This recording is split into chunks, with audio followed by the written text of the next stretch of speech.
Today we'll be talking about someone from history. We always do on Dark Sean. And so you know what? We're going to be talking about someone really good today. Okay, and here are her initials. E, G, F. And so let's get started. Wait a second, who is this woman anyway? Well, her name is Elizabeth Gurley Flynn. And she kind of reminds me of Emma Goldman. Ring! No, you are not making me wear that suit. Ah! Cutie intro!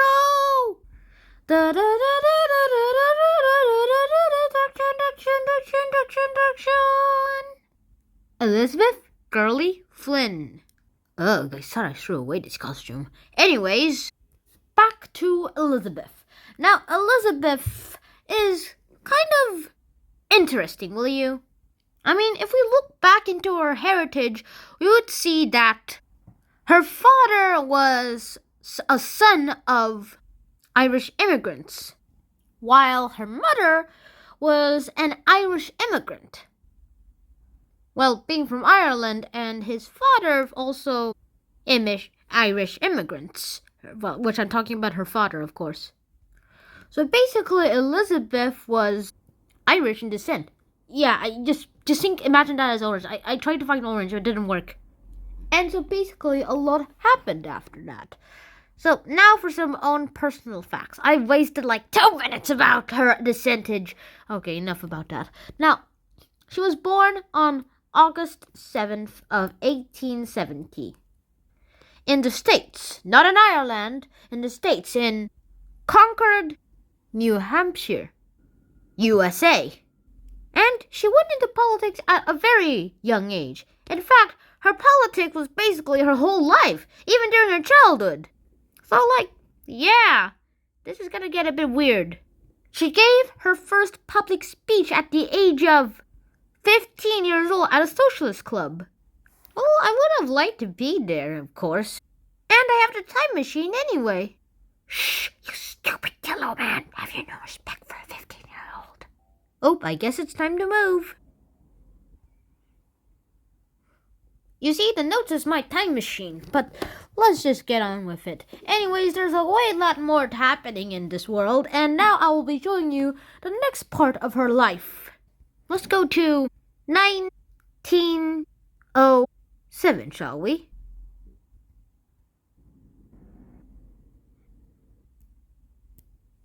Okay, guys, so I'm back in the real world, and now let's talk about 1907. Oh, let me just clear the camera here, guys. So in 1907, she joined this place called the IWW. Oh, wait, one sec.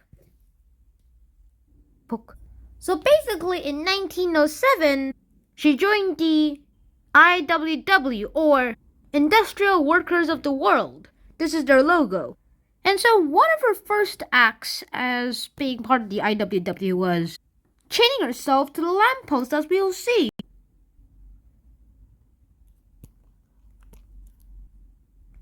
And so here is a photo of her being chaining herself to the lamppost. Wait, that doesn't look like... Well, whatever the case is, she chained herself to something. I mean, look at her hand. It's chained. Which also made it harder to arrest her. And then, in the year of 1916, she was expelled from the IWW because of a plea bargain that she made. And that is where she joined the ILD, or the International Labor Defense. And in 1927 to 1930, she was the chair of the ILD, and during this time she was active in trying to free the jail labor organizers Thomas J. Mooney and Warren K. Billings. And then one day she just left the party. And speaking of parties... Wait, what? Communist alert? Oh, who cares? Override. Oh yeah, about communism. Elizabeth was a communist. In fact, well, she wasn't that much of a communist, in fact. She was more of a socialist. She just saw communism as a good way to get that socialist way on the country, and also to preserve the U.S. democracy. She joined the party in 1936 and helped write a feminist column in the Communist Party's paper, The Daily Worker. And 2 years after she joined, in 1978, there we go. She was elected to the National Committee. And then in 1952, she went up and was jailed in, the Smith Act trial, where she actually made a case and, some speech of hers, which real life me, made a speech about. In fact, it ranked 87 in the top 100 speeches of all of American rhetoric of the 20th century.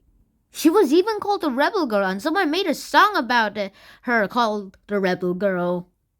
And then, boom, in 1964 of September 5th, in the Soviet Union, she died.